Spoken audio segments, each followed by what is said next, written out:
Welcome back to HFO Multifamily Marketwatch, your trusted source for information for apartment owners and investors. Multifamily Marketwatch is presented by Pacific Exteriors Northwest, a contractor specializing in siding and exterior envelopes and delivering exceptional quality and service for over 30 years. And by Gantry Incorporated, the nation's largest independent mortgage banking firm. Welcome back to Multifamily Marketwatch. I'm Greg Frick, partner at HFO Investment Real Estate. Today we have Angelique with us. She's the policy manager for Up for Growth. And thank you for coming to join with us today. Like I said, we've had a lot of people from that organization, talking to our audience, and it's always good to get some insight of what's going on nationally as well as locally, and in terms of housing, and how do we get more housing. So again, thanks for taking the time to get with our audience today. Yeah, absolutely. So I know you guys had just kind of put out in November the 2025 Housing Underproduction Report, and I thought we could kind of dig into a little bit of that, on a global side, and then maybe look, where Oregon and Washington fit in that. From what I remember, the report said we're closing in on about 4 million homes being short nationally. Where has that been compared to the last few years?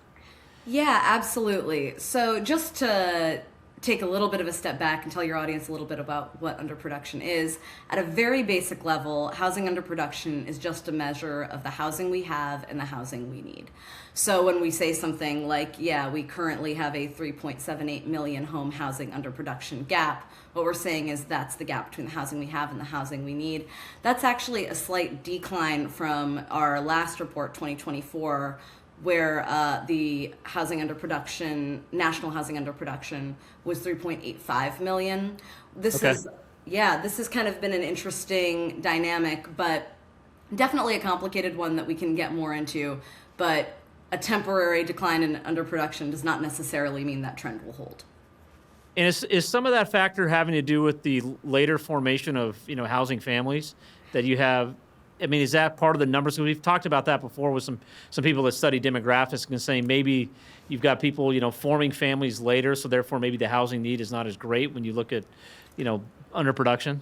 Yeah, I mean, I think there are a couple of reasons for this, but I think one of maybe the most maybe relevant for this conversation is peaking in 2022. That was when we got a housing permit peak, which has been declining ever since. And so what we're really looking at, this is maybe another valuable point of clarification with housing underproduction. Housing underproduction is a point-in-time study that is backwards looking. So we're reliant on census data and Bureau of Labor Statistics data. So this most recent report, the 2025 report, looks at 2023 numbers. So when we look, I got it. So you're not lensing out forward and trying to make estimations on immigration and things like that. It's really looking at where we were in population, housing needs for 23, and where does that stack up on production? Exactly. Obviously, we now are at the end of 2025, so we know how some of those trends have played out. But to answer your question, one of the things that we have really been tracking over several different reports has been this sort of upcoming permitting cliff as we get out of the post-pandemic period and we just see fewer houses being built. So part of it might be later household formation, but part of it also might be that there was just a really striking increase in inventory over this post-pandemic period that's now coming to its tail end. And so even though the housing underproduction number has declined 2022 to 2023, that doesn't necessarily mean that that's going to hold, going into the future. Join the HFO community and get weekly multifamily intel. Click to subscribe.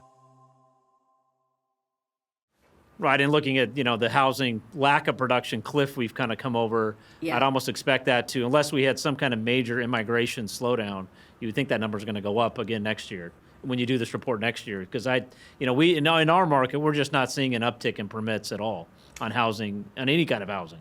Yeah, I'm very interested to see what those 2024 numbers look like and 2025 numbers. But to your point, I do suspect that when we get those numbers of officially kind of being outside of that pandemic period, I think we're going to see some increases.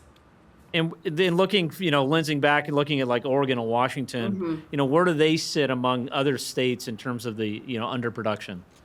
Yeah, absolutely. I mean, with Oregon, it's an interesting story. In 2012, that's when our that's when we start our look at underproduction.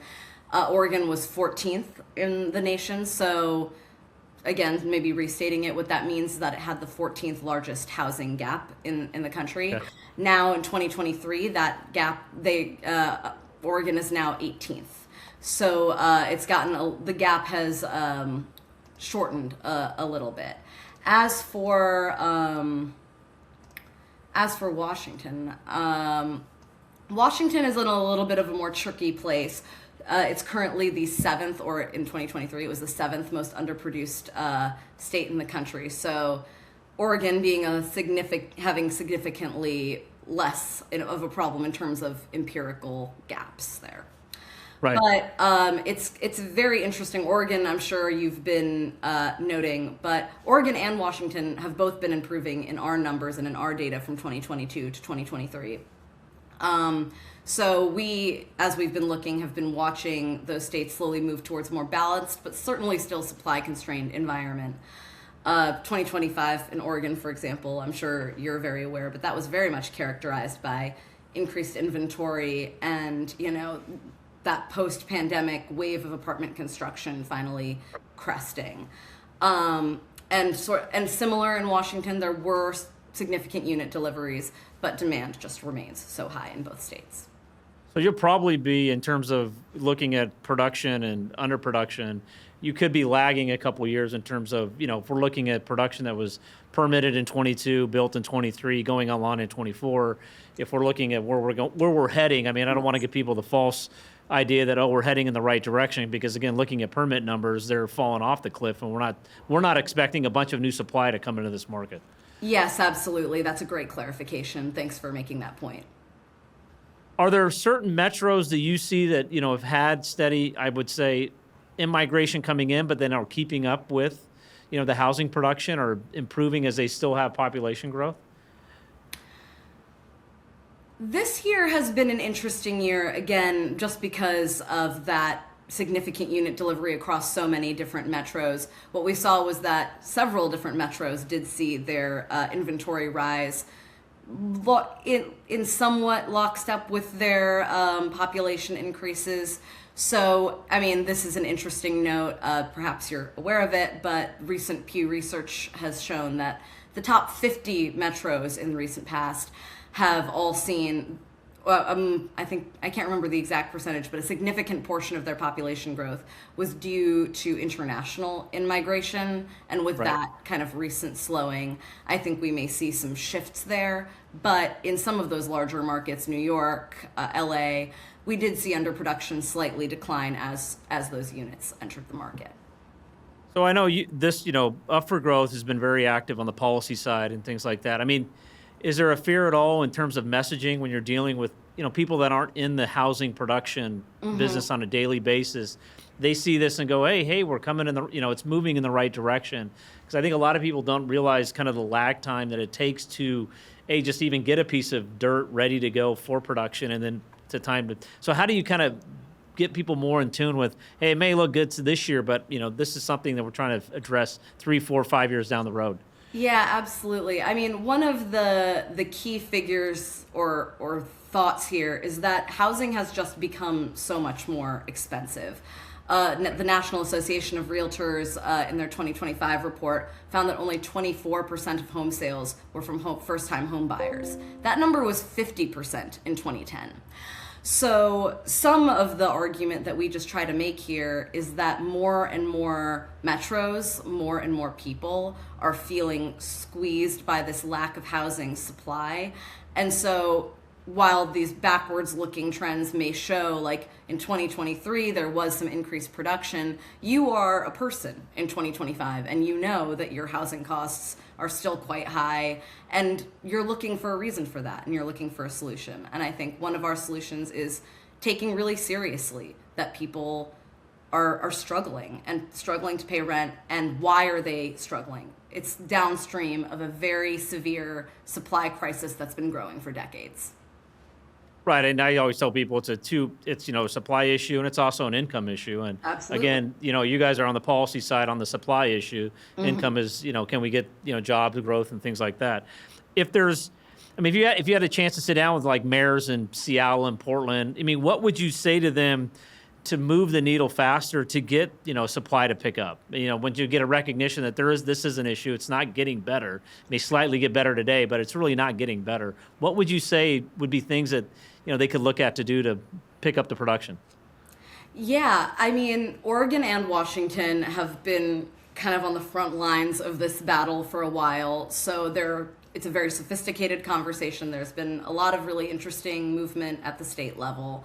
But at the kind of local and municipal level, a couple of the things I would say is think about ways to streamline approvals, especially for missing middle housing, to make it easier for those small scale developers to enter at maybe the infill level, and infill being here small units that are in developed areas. The other is taking a really strong and hard look at the existing regulatory barriers that exist in your towns and communities. What are your parking minimums? What are your floor area ratio caps? Are there minimum lot size requirements that we could look a little bit closer at? So in general, I don't think that this is the end all be all of the housing conversation, but at base, one of the most important things we have to answer is the land use question and then the regulatory question, to create the circumstances for even more kind of nuanced and thoughtful future policies to address other factors. Well, and I think you've got the issue here on the West where in Portland is an example with the urban growth boundary. Mm-hmm. Where everybody here looks and says, hey, we want housing to be more affordable, but we don't want to become a Houston where there's no zoning and it just goes crazy. Yeah. But then you look at it from an affordability standpoint, is there enough land within the urban growth boundary to gather, to get more units? And, dense units are more expensive, going up is more expensive. So you try to get this balance. Yeah. So what do you, in terms of policy, what are you pushing for? I know things are a little chaotic in DC right now, but are you able to get some of these policies through or get people to listen, or is it just so much back and forth, left and right, that it's hard to even, have people looking 2-3 years down in the future? It's, as you said, definitely a complicated political time, but I think especially on housing, the fact of the matter is, as I was mentioning earlier, this problem has really grown across the country, grown in severity. There are people in all 50 states who are facing housing supply challenges. So that has been, I think, a really important key in helping to keep this conversation bipartisan, which it has been. There was great negotiation on the Road to Housing bill. This was the Tim Scott, Elizabeth Warren kind of housing package that was being worked on. And there were many different kind of housing provisions that we had worked on, including the Build More Housing Near Transit Act, which has been a long time priority of Up for Growth, which incentivizes communities to build more densely near transit stops. But yeah, someone once told me this, and I really internalize it. I have to be an optimist. I work in housing. Right.